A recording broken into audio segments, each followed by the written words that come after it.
नमस्कार, मैं राजीव बंसल, आप देख रहे हैं हास्य की आवाज़। जो विधानसभा के चुनाव नज़दीक आते जा रहे हैं, चुनावी बिसात बिछनी शुरू हो गई है। सिर्फ मोहरे चले जाने हैं और कांग्रेस ने भी कमर कस ली है।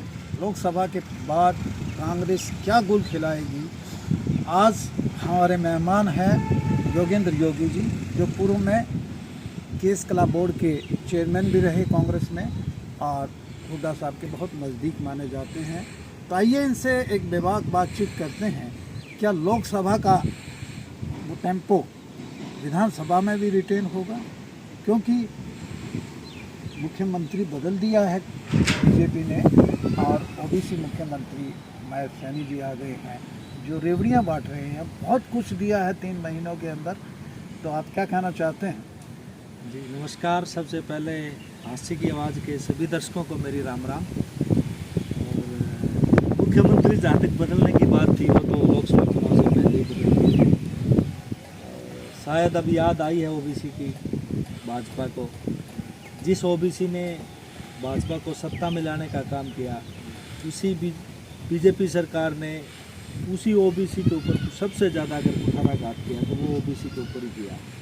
मैं तो सिर्फ यही पूछना चाहता हूँ कि 7.5 साल तक जो क्रीमी लेयर की बेड़ियाँ हमारे यूथ के पाँव में डाली, उसका नुकसान कौन भरेगा? माननीय नायब सिंह सैनी जी से मैं पूछना चाहता हूँ, जो हज़ारों हमारे युवा नौकरी लग जाते, उनका नुकसान कौन भरेगा? जो हमारे हज़ारों लाखों युवा अलग अलग उसमें संस्थानों में दाखला ले पाते, उसका नुकसान कौन भरेगा?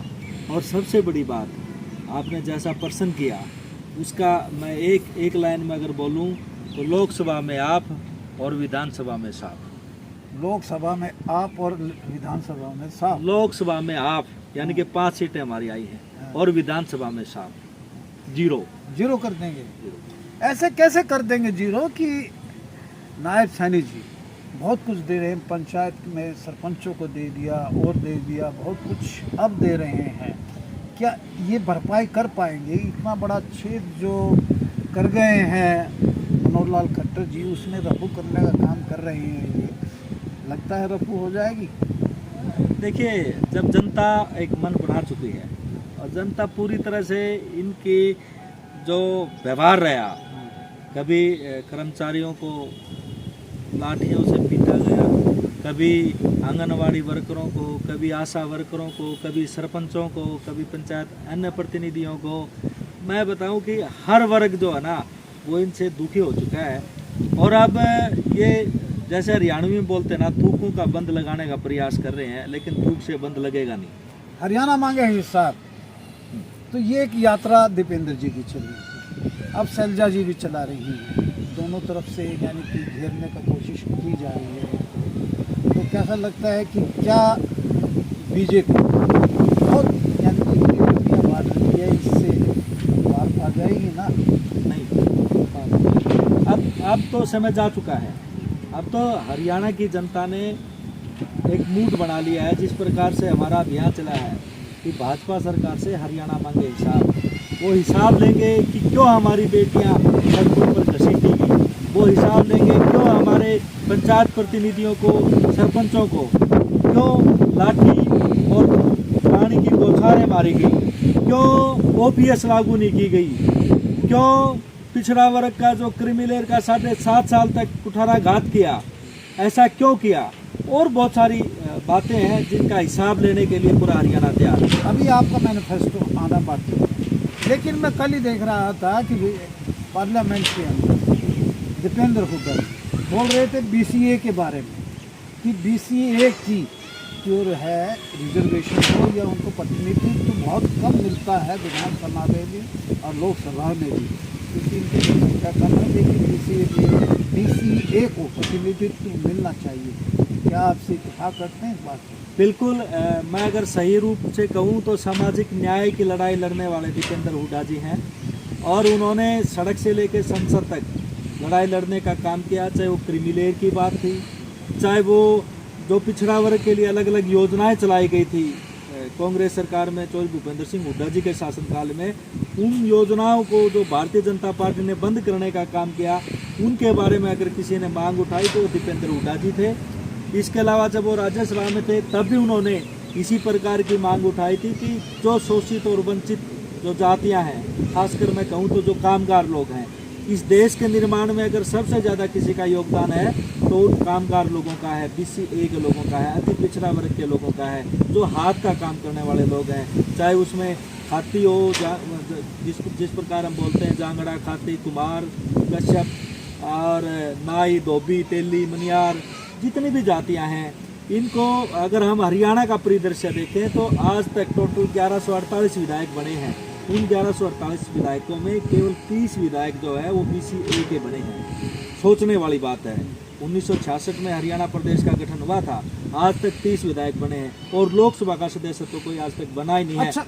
और पहली बार ऐसा हुआ है कि कांग्रेस पार्टी ने, माननीय हमारे मल्लिकार्जुन खड़गे साहब ने और आदरणीय राहुल गांधी जी ने, जिनका विजन है भागीदारी न्याय को लेकर, जो उन्होंने पूरा एक भारत जोड़ो न्याय यात्रा की, और उस न्याय यात्रा में जो 5 न्याय थे, चाहे वो युवा न्याय की बात हो, श्रमिक न्याय की बात हो, महिला न्याय की बात हो, नारी न्याय की बात हो, और जो ये हमारा जो भागीदारी न्याय की बात थी, जिसमें जो शोषित और वंचित जो जातियां थी उनको किस प्रकार से राजनीतिक भागीदारी दी जाए, उस भागीदारी न्याय का अगर हरियाणा प्रदेश में कोई सच्चा संवाहक है तो माननीय दीपेंद्र हुड्डा जी हैं।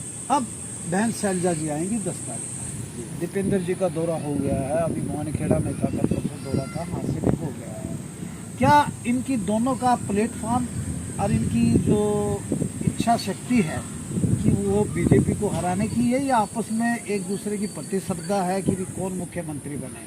ऐसा नहीं है, हम सब एक हैं पार्टी में। बीजेपी वो आपने वो सुना कि एक गाना के कुछ वो शब्द मुझे याद आते हैं कि मंजिल एक राही दो, फिर प्यार ना कैसे, एक हो। संजोग पिक्चर का गाना है। हाँ। मंजिल एक राही दो, फिर प्यार ना कैसे हो। हो। यानी कि इनके पोस्टर, हमारी मंजिल एक है, हमारी मंजिल एक है, हरियाणा प्रदेश से इस तानाशाही सरकार को भगाना।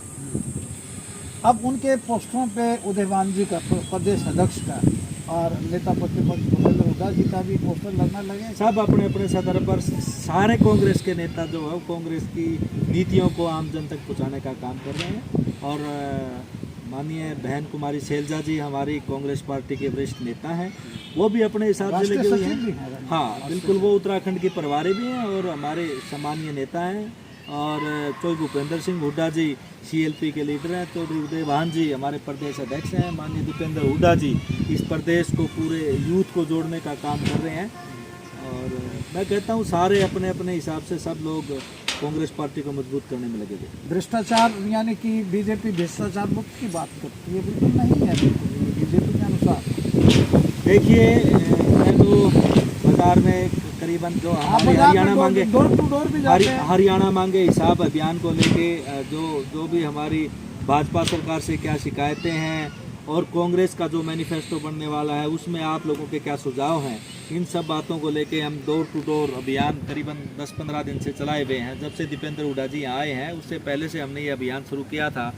और जब हर घर में जाते हैं, हर शॉप पे जाते हैं, तो हमें पता चलता है सबसे जो मेन बात है, जहाँ तक भ्रष्टाचार की बात कर रहे थे, आज हांसी का नगर परिषद भ्रष्टाचार का अड्डा बन चुका है।